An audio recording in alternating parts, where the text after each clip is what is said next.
हरे कृष्णा। राधे राधे। सभी भक्तों को सादर प्रणाम। भक्तों, आज रसपान कीजिए माघ मास महात्म का 16वां अध्याय। कार्तवीर्य कहने लगा कि हे भगवान, वह राक्षस कौन था और कांचन मालिनी कौन थी? उसने अपना धर्म कैसे दिया और उनका साथ कैसे हुआ? हे ऋषि अत्रि, ऋषि की संतानों के शूर, यह कथा सुनाकर मेरा कौतूहल दूर कीजिए। तब दत्तात्रेय जी कहने लगे कि राजन, इस पुरातन विचित्र इतिहास को सुनो। कांचन मालिनी नाम की एक सुंदर अप्सरा थी जो माघ मास में प्रयाग में स्नान करके कैलाश पर जा रही थी। तब उसको मार्ग में जाते हुए हिमालय के कुंज से एक घीर राक्षस ने देखा। उसे सोने जैसे तेज वाली, सुंदर कटी वाली, बड़े बड़े नेत्रों वाली, चंद्रमुखी, सुंदर केस और पीन पयोधर वाली सुंदर अप्सरा को देखकर उस राक्षस ने कहा कि हे सुंदरी कमल नयनी, तुम कौन हो और कहां से आ रही हो? तुम्हारे वस्त्र और वेणी भींगी हुई क्यों हैं? तुम आकाश मार्ग से कहां जाती हो और किस पुण्य के प्रताप से तुम्हारा शरीर ऐसा तेजस्वी और रूप ऐसा मनोहर है? तुम्हारे गीले वस्त्र से मेरे मस्तक पर गिरे हुए एक बूंद जल से मेरे क्रूर मन को एकदम शांति प्राप्त हो गई। इसका क्या कारण है? तुम बड़ी शीलवती प्रतीत होती हो, इसका कारण मुझसे कहिए। अप्सरा ने कहा कि हे राक्षस सुनो, मैं काम रूपिणी अप्सरा हूँ।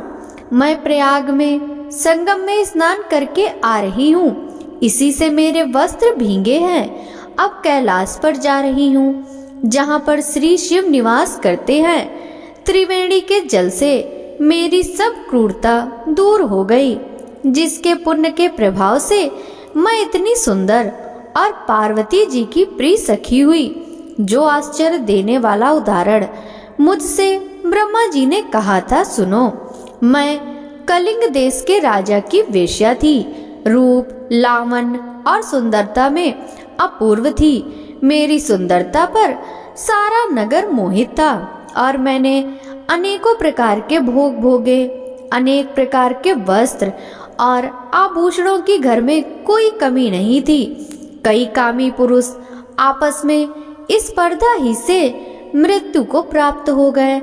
इस तरह उस नगर में बड़ी सुंदरता से यौवन व्यतीत हुआ और मैं वृद्धावस्था को प्राप्त हो गई।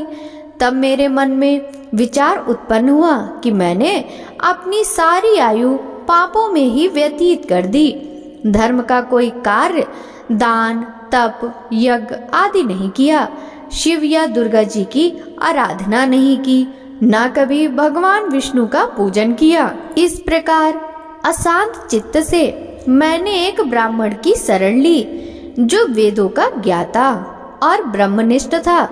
मैंने उनसे पूछा कि मेरा उद्धार किस प्रकार हो सकता है? महाराज, साधु सज्जन अच्छे और बुरे सभी पर दया करते हैं, इसलिए मुझ दीन पर भी कृपा करके मुझ कीचड़ में डूबी हुई को पकड़ कर उबारिए। क्षीर सागर क्या हंस को ही दूध देता है, बतख को नहीं देता?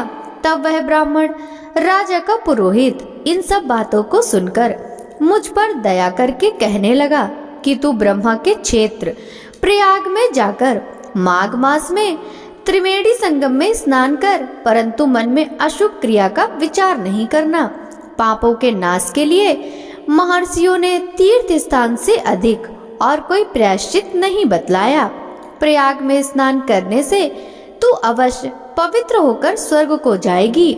हे भामिनी, पुराने समय में गौतम ऋषि की स्त्री को देखकर इंद्र ने काम के वशीभूत होकर कपट वेश में उससे भोग किया था, इसलिए ऋषि द्वारा श्राप दिया गया और उसका शरीर अत्यंत लज्जा युक्त हजारों भगों वाला हो गया। तब इंद्र नीचे मुंह करके अपने पाप कर्म की बुराइयां करने लगा। मेरु पर्वत के शिखर पर स्वच्छ जल वाले सरोवर पर एक स्वर्ण कमल से भरे हुए कोटर में घुस गया और अपने पाप को धिक्कारता हुआ कामदेव की बुराई करने लगा कि यह सब पापों का मूल है। इसके ही वशीभूत होकर मनुष्य नरक में जाते हैं और अपने धर्म, कीर्ति, यश और धैर्य का नाश करते हैं। इंद्र ऐसा सोच रहा था कि इंद्र के बिना सारा देवलोक शोभाहीन हो गया। तब देवता, गंधर्व, किन्नर, लोकपाल इंद्राणी के सहित बृहस्पति जी से जाकर पूछने लगे कि महाराज, इंद्र के न रहने से स्वर्ग ऐसा शोभाहीन हो गया है जैसे सतपुत्र के बिना श्रेष्ठ कुल। इसलिए स्वर्ग की शोभा के लिए कोई क्रिया सोचिए, इस विषय में देर नहीं लगानी चाहिए। तब बृहस्पति जी कहने लगे कि इंद्र ने बिना सोचे विचारे जो कर्म किया है उसका फल भोग रहा है, सो वह कहाँ है, मैं यह सब जानता हूँ। फिर गुरुजी ने सबको साथ लेकर स्वर्ण कमलों से युक्त बड़े सरोवर में इंद्र को देखा, जिसका मुख मलिन और आंखें बंद थीं। तब इंद्र ने बृहस्पति जी के चरणों को पकड़कर कहा कि इस पाप से उद्धार करके आप मेरी रक्षा कीजिए। तब बृहस्पति जी ने इंद्र से कहा कि प्रयाग में स्नान करने से ही तुम पाप मुक्त हो जाओगे। तब इंद्र सहित सबने ही प्रयाग में जाकर संगम में स्नान किया और त्रिवेणी स्नान से इंद्र पाप मुक्त हो गए। तब बृहस्पति जी ने इंद्र को वरदान दिया कि तुम्हारे शरीर में जितने भग हैं सब नेत्र हो जाएं।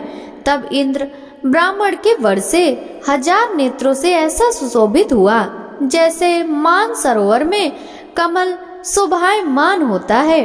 भक्तों, माघ मास महात्म का 16वां अध्याय समाप्त हुआ। आपसे मिलते हैं अगले अध्याय की कथा के साथ। तब तक सभी भक्तों को हरे कृष्णा, राधे राधे, हर हर महादेव।